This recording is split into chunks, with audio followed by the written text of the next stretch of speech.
How to use medium mechs. That's what we're jumping into with this Battletech vlog, starting with medium mechs because they are the absolute workhorse of the inner sphere. If we go by narrative, this is the most often encountered mech. If we go with the meta and we crunch the numbers, battle value for tonnage, weapons, maneuverability, speed, armor, mediums are that sweet spot. They can do a lot of everything for the least amount of battle value. So they're kind of the core tactica that you want to begin mastering, not only as kind of the anchor point of your lance, but in understanding how mediums work and operate, and then being able to manifest that to the best of our ability on the tabletop. That's going to offer insights into playing light mechs, heavies, and assaults. And not that I ever want to lose a mech, but if you lose a light mech, okay, battle value, I'm still in the game. I'm down initiative, I'm down a mech, but I'm still in this fight. You lose heavies and assaults, that can be a pivotal point, not only in battle value, but just in weapons output that you're bringing to the table. So we want to have this base mastery. I'm going to follow up in the next couple of days, finishing out. We're going to look at how to play light mechs, how to play heavy mechs, how to play assault mechs, and Total Warfare, combined arms. We're going to jump in how to play tanks and how to play infantry. Now, this is a very kind of high perspective, top level tactica in that we're not looking at specific machines. The idea is to take this and then bolt it over the strength of the specific machine in your lance and try your best to manifest that on the table. So if we think about medium mechs, they have a good combination of speed and armor. You could take a couple of hits, and we're going to do our best not to get hit, but they could take a couple of hits. You could take a PPC shot and still have a little bit of armor left. You could eat an auto cannon 10 or a spread of LRM 20s for a round or two. And again, we're going to try and use movement modifiers and stacking and positioning to prevent that, but you've got some leeway. On top of this with weapons, now what you begin to see that we have tonnage, you have a primary mech weapon, and then you have effective secondary weapons to back up the primary. I define a primary weapon for a mech as this is the highest damage value weapon that you have, usually an autocannon 10, a large laser, a PPC, and this is the weapon that you're going to be primarily firing most of the time. Secondary weapons are now, for medium mechs, medium lasers, short-range missile 4, 6-packs, other type of weapons, which now once you close, you're still going to be using that primary weapon, but you've got some bite on your secondary weapons. Jumping over to light mechs for a moment, a light mech primary weapon is usually a medium laser, and then the secondaries are machine guns, SRM 2-packs. I mean, look, damage is damage, but there's not that much punch with these machines. But mediums, you've got a good mix and array. And then finally, not all of them, but jump jets adding maneuverability and the ability to reposition. So where do we want to be with a medium mech? I want to be kind of in that middle band. I don't want to be hanging back and running recon. Not that a medium mech can't do that. And again, the mission might dictate like, look, Fritz, I've got a recon 4 hex maps. I've got to land some medium mechs. We're going to be running and gunning and not really doing this. Yes, a mission might absolutely change the perspective, but we're looking kind of a generalized lance, sending them out. A medium mech, I want to be in the middle of the lance. I don't want to be doing recon. Likewise, because that's not utilizing the armor and the speed and the maneuverability of the mech. I'm going to go off, I'm going to recon some stuff, maybe chase down a light mech. They're just going to run away because they're quicker than me. Likewise, I don't want to be moving forward and be hyper aggressive and get ahead of the lance, because it's easy with a medium mech with the weapons to be firing and doing some damage, but then get in over your head really, really fast, especially once you make that jump to heavies and assaults.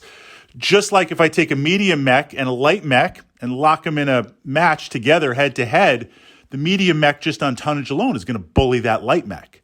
That's very straightforward because the difference between jumping from lights to mediums. But the deception is, of course, medium mechs look like, hey, you know what? Maybe I can take on a heavy mech a little bit. You can't.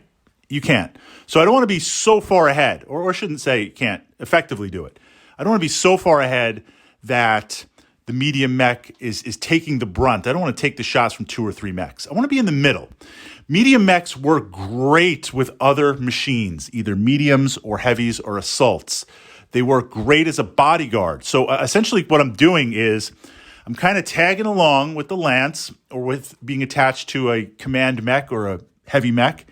And when the opportunity presents itself, I'm going to utilize the strengths of the medium mech. Now, what are some of those opportunities? Quick checklist, really, really fast, things to look out for.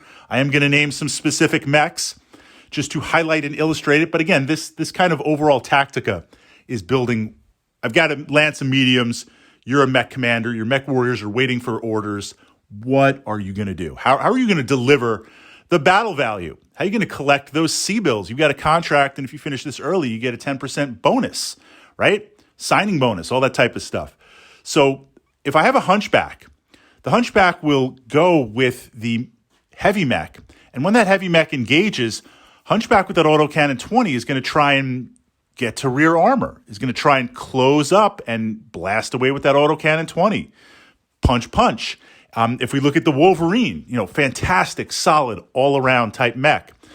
That mech is going to be moving along with the lance and adding a little firepower with what's needed in the moment. So as it's advancing, maybe a light mech, a Jenner's trying to run up, trying to harass. It's got that autocannon 10, the Wolverine. It's going to try and drive that machine off.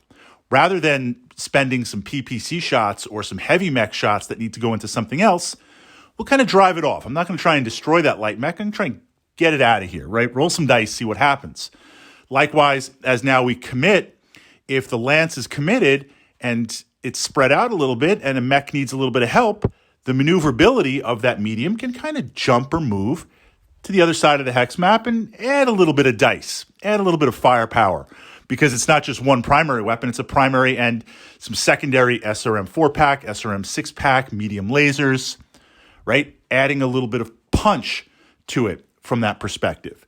Medium mechs, I won't say death from above, although my death from above average is actually really awful, because if I have the chance to do death from above, and it's not a campaign where I'm going to really get into trouble, I got to go for it.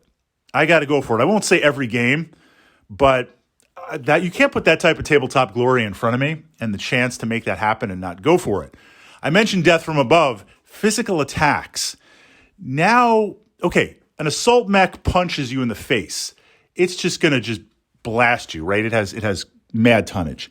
If you have an assault mech, a stalker runs up and kicks you, and you're a light mech, it's just going to split you in half with the damage transfer. Light mechs punch you, and not that I want to get hit in the head to possibly take a consciousness check, but you get hit by lights punching physical attacks if it comes to that, and you're like, whatever, right? Take a little damage. I'm just going to just smash that light mech. Mediums now have some tonnage. They've got a little bit of force behind them. So be on the lookout for physical attacks if that opportunity presents itself. Be aware of the physical attacks back, right? Unless you can kind of get to the side or get to the rear. And certainly be aware of the weapons in your arms, not to fire them, so you can deliver physical attacks. But exploring that perspective, Crusader gets into a little bit of trouble. It's not a medium, it's a heavy, because it's got those missiles in the legs. There's not many mechs out there that have missiles in the legs, and it kind of leads to those points and rules where you forgot something. In all honesty, you forgot something because it rarely happens, and your opponent points it out, and you're like, right? Firing the Crusader missiles, I can't make those attacks with the leg.